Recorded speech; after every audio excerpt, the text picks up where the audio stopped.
Hey YouTube, what's going on? I am Scott, and this channel is all about taking pieces like this. This is a Botswana agate I cut in half, and you turn it into this nice shiny piece of agate that looks like glass. So if you guys are interested in anything about tumbling, rock tumbling, or making pendants, or any kind of electroform jewelry, so come on along and have some fun. Thanks.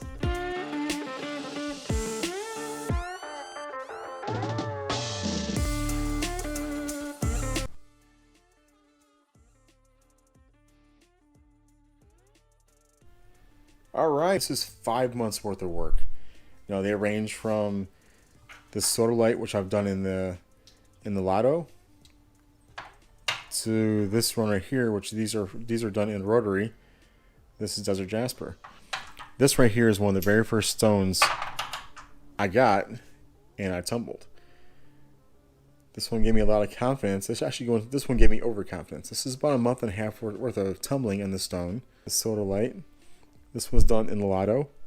So I have two tumblers. I have a MJR double-barreled tumbler, and I have the Lot O double-barreled Lot O tumbler too. I prefer the Lot O because this is the results of the Lot O. This is what you get.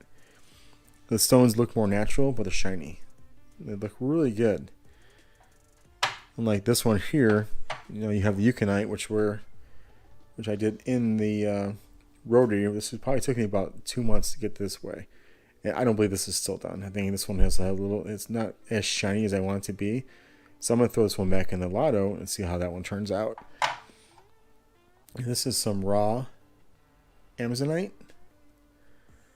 with the smoky quartz in the middle of that.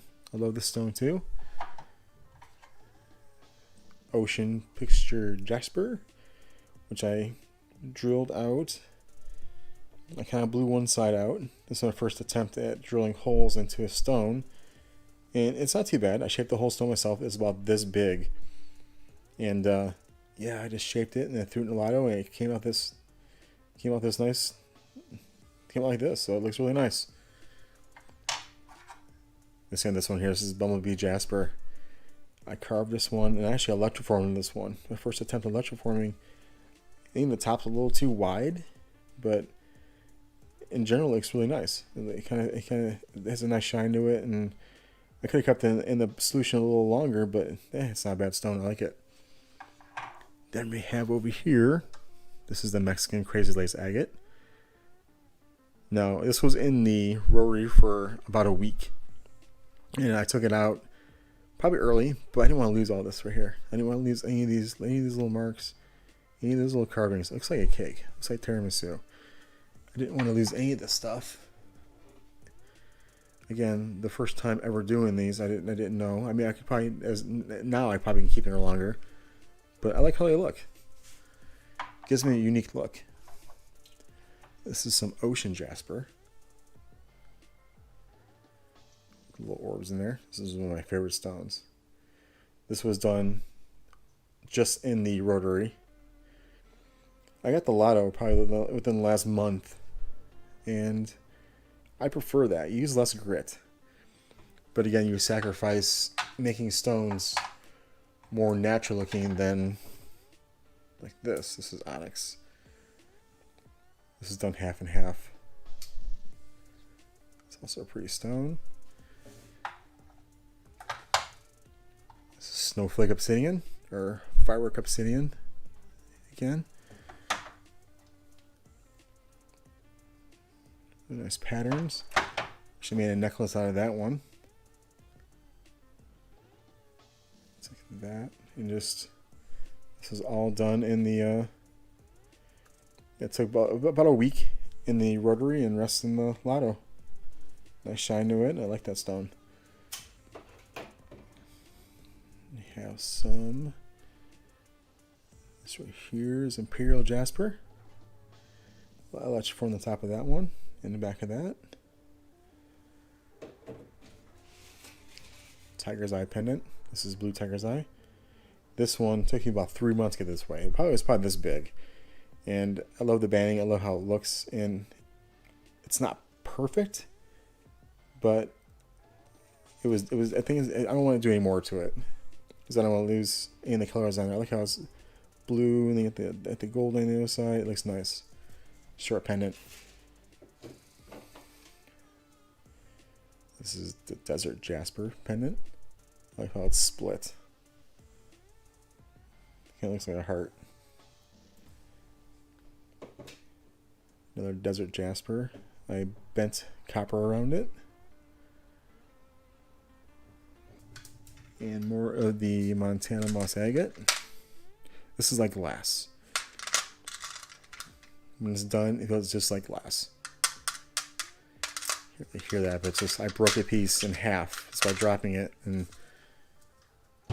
here's more of the Mexican Crazy Lace Agate. Like some of these, I could have stayed in the rotary for longer, but not knowing, I can still put them in there. But yeah, nice color. I love how they look. This is a 3-pound slab of, I think it's Pitcher Jasper. I think Pitcher Jasper, I believe. I don't want to do this one yet. I might cut it and I might make slabs out of it. I'm not sure what to do with that one yet. But that's it. I only got some just regular moss agate right here. And this is the raw form of the moss agate. And last but not least, you got this guy, the Botswana. Cut this one in half. That looks really good except for that I see knife marks in there on both sides, but the shine is not too bad. This is the very first attempt at cutting a agate in half. And not too bad. And here's this one. Here's a raw form of the Botswana agate. I got lucky again how I cut it. Pretty smooth and pretty clean cut. And this is how it turned on the end. This is the other side of that. Put those together. Look at that. That was nice little agate. So yeah, this is what I've done so far in my first 5 months of work. Again, here's some fire agate. Again, I had more of this too, and I kind of destroyed it. This is probably the last piece I had. This is, I think it's Dragon Blood. It's one of the better rings I've made so far, electroforming. This one here is petrified wood. Kind of a bulky ring. And these two right here,